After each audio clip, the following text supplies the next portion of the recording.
ঢাকা বাংলাদেশের প্রাণকেন্দ্র এবং ভৌগোলিক কেন্দ্রবিন্দু। দেশের মানচিত্র পর্যালোচনা করলে এর ভরকেন্দ্র হিসেবে ধরা হয় ঢাকা শহরকে।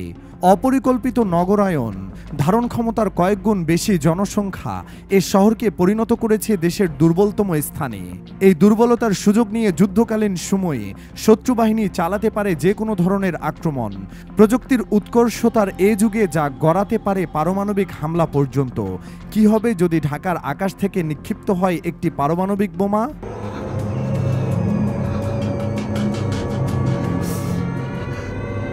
হিরোশিমায় ফেলা লিটল বয় বোমার ক্ষমতা ছিল মাত্র 15 কিলোটন, অথচ বর্তমানে পৃথিবীতে আছে 20,000 মেগাটনেরও বেশি ক্ষমতার বোমা। এর মধ্যে একটি 500 মেগাটনের বোমা ঢাকায় নিক্ষেপ হলে শহরটি মুহূর্তেই নিশ্চিহ্ন হয়ে যাবে। ধরা যাক ঢাকা শহরের প্রাণকেন্দ্র তেজগাঁও এলাকায় ফেলা হলো 500 মেগাটনের একটি পারমাণবিক বোমা। বিস্ফোরণের সাথে সাথেই তৈরি হবে এক বিশাল অগ্নিগোলক, যার ব্যাস প্রায় 1.5 কিলোমিটার। পুরো অঞ্চল উবে যাবে বাষ্পে। ফার্মগেট, হাতিরঝিল, শাহবাগ, বনানী পর্যন্ত সবকিছু মাটির সাথে মিশে যাবে। পরবর্তী 6 থেকে 8 কিলোমিটার অংশেও পড়বে মারাত্মক প্রভাব। ধানমন্ডি, মোহাম্মদপুরের গুলশান, মতিঝিল পর্যন্ত ভবনের বড় অংশ ধসে পড়বে। আর এত কিছু ঘটতে সময় লাগবে কয়েক ন্যানো সেকেন্ড। মানুষ টেরই পাবে না কিভাবে তারা মারা গেল। এরপর 15 থেকে 20 কিলোমিটার জুড়ে ছড়িয়ে পড়বে তেজস্ক্রিয়তার আগুন, পৌঁছবে মিরপুর, উত্তরা, নারায়ণগঞ্জ পর্যন্ত। এর বাইরে 80 থেকে 100 কিলোমিটার জুড়ে ছড়াবে কালো ধোঁয়া ও কার্বন কণা। গাজীপুর, নরসিংদী, ময়মনসিংহ, মুন্সিগঞ্জ, এমনকি ভারতের সীমান্তের কাছাকাছি পর্যন্ত ছেয়ে যাবে কালো কার্বনযুক্ত ধোঁয়ায়। মৃত্যু হবে অগণিত মানুষের। যারা বেঁচে যাবে তারা ভুগবে নানা অসুখে। বাইরের কোনো সাহায্য আসতে পারবে না। কার্বন কণার সূর্যের আলো আটকাবে। শুরু হবে অ্যাসিড বৃষ্টি। বিস্ফোরণের প্রাথমিক রেডিয়েশন কয়েকদিন থেকে কয়েক সপ্তাহ পর কমে যাবে।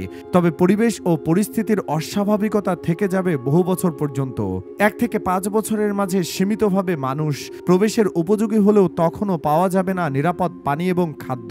নদীসহ পানির ভূগর্ভস্থ উৎস আক্রান্ত হবে তেজস্ক্রিয়তায়। কৃষিকাজের জন্য মোটামুটিভাবে উপযোগী হতে এসব অঞ্চলের মাটির সময় নেবে প্রায় 30 থেকে 50 বছর। তবে এখনও সম্পূর্ণ মুক্তি মিলবে না তেজস্ক্রিয়তা থেকে। বোমার ক্ষমতা ও পরিবেশের উপর নির্ভর করে অনেক ক্ষেত্রে স্বাভাবিক অবস্থায় ফিরে যেতে সময় লাগতে পারে 100 বছরেরও বেশি।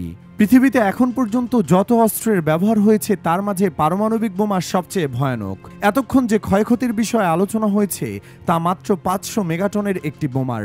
কিন্তু ভয়ঙ্কর বিষয় হচ্ছে এর চেয়ে 40 গুণ বেশি ক্ষমতার বোমাও আছে মোড়ল দেশগুলোর হাতে, এবং তারা এখনও মেতে আছে ধ্বংসযজ্ঞের অসুস্থ প্রতিযোগিতায়। যদিও বাংলাদেশ পরমাণু অস্ত্রের ব্যবহার নিষিদ্ধ করেছে বহু বছর আগেই। শুধু বাংলাদেশ নয়, বিশ্বের 2/3 দেশেই সম্মত হয়েছে এ মারণাস্ত্র নিষিদ্ধে।